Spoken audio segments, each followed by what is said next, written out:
السلام علیکم۔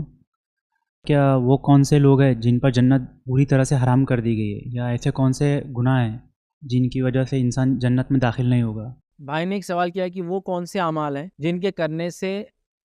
جنت حرام ہو جاتی ہے، یا وہ کون لوگ ہیں جن پہ جنت حرام ہوگی۔ تو یاد رکھ لیجئے، ہر وہ انسان جو کفر اور شرک پر مر جائے، کفر اور شرک کرتا رہا لیکن آخر میں توبہ کر لی تو معاف ہو جائیں گا انشاءاللہ، لیکن کفر اور شرک پر مر جائے، یا جس کو دوسرے بندہ کفر اور شرک کرتا رہے اور اس پر مر جائے، یا کسی بھی اچھے عمل کرتا رہا لیکن مرا تو کفر و شرک پر مرا، یا تو ایک آدمی کفر و شرک کی کر رہا اور اس پہ مر گیا، یا ایک آدمی اچھا تھا لیکن بعد میں کفر و شرک کر دیا، مرنے سے پہلے مر گیا، جس کی موت کفر اور شرک پہ ہو جائے وہ ہمیشہ جنت سے محروم رہیں گا، جس کی دلیل یہ ہے کہ جہنم جو ہے اللہ تعالیٰ سے مانگیں گی اور کہیں گے کہ اور کچھ ہے تو اندر ڈالو، چونکہ جہنم خالی رہیں گی کتنے لوگ بھی ڈالنے کے بعد۔ روایت میں آتا ہے کہ جب وہ مانیں گے نہیں تو اللہ قدم کو اس کے اندر ڈال دیں گا،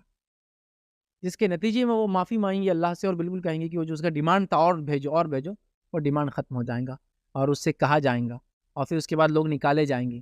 گناہوں کو بھگتنے کے بعد، سزا بھگتنے کے بعد نکلتے جائیں گے اور نبی اکرم صلی اللہ علیہ وسلم کو بتایا جائیں گا آخر میں، اے محمد صلی اللہ علیہ وسلم، جہنم میں اب سوائے مشرک اور کافر کے کوئی نہیں رہا، تو نبی اکرم صلی اللہ علیہ وسلم جنت میں چلے جائیں گے اور آپ رکے رہیں گے امتیوں کے۔ تو مشرک اور کافر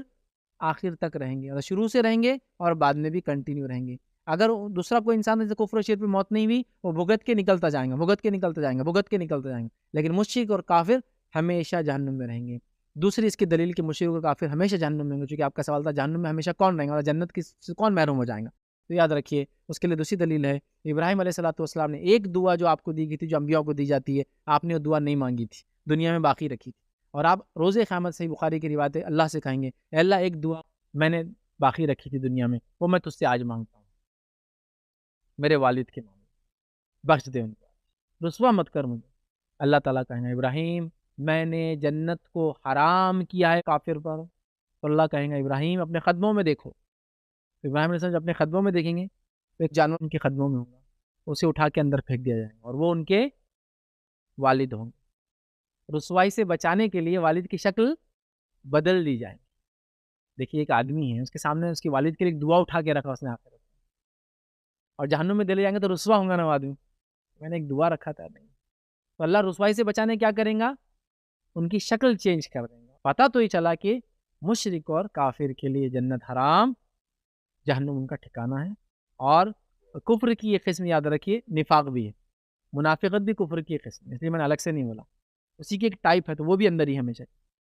عقیدتاً جو منافق ہوں گا کافر، اور جو شرک پر مرا ہوں گا کفر اور شرک پر، اور منافق ہوں گا عقیدتاً، یہ لوگ ہمیشہ کی جہنم میں رہنے والے، چونکہ نفاق بھی کفر کی قسم جیسے الگ سے نہیں بولا، لیکن یہ بھی انکلوڈڈ ہے اس کے اندر، ان پہ جنت حرام، جہنم پہ واجب، اور یہ ہمیشہ رہیں گے۔ باقی دیگر لوگ چاہے جتنے گناہ کیے ہوں گے انشاءاللہ عزیز، وقتاً فوقتاً گناہوں کی معافی یا سزا بھگتنے کے بعد نکل کے معافی کے ساتھ جنت میں جاتے ہیں۔